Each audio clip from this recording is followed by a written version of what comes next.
you need to look at f of negative x and the opposite of f of x. So let me do both of those. Let's look at f of negative x and the opposite of f of x.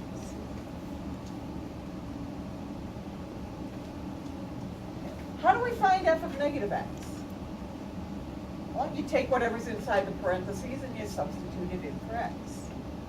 So that's 2 times negative x to the 5th plus 7 times negative x cubed. What's negative x to the 5th equal to? Negative x. If you take a negative number and raise it to an odd power, what do you get? Negative. A negative number. So this is 2 times that negative number, so that's negative 2x to the 5th. What about negative x cubed?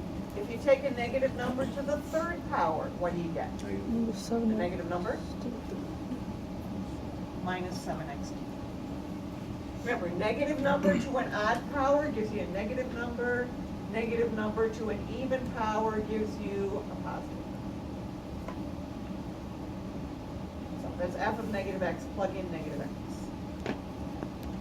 For a polynomial function, the opposite of f of x is really easy.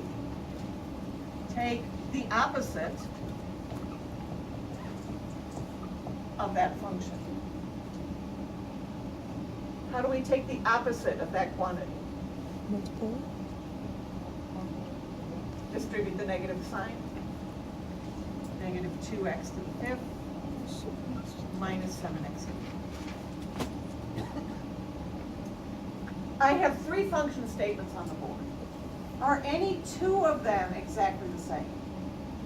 Which ones?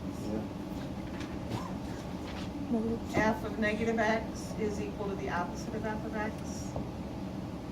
Which definition was that? Odd? This function is odd.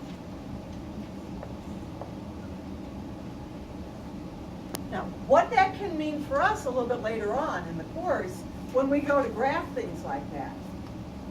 We know that it's odd, so it's symmetric about the origin. If we get one piece done, we know how to graph the other piece. We can use that to help us.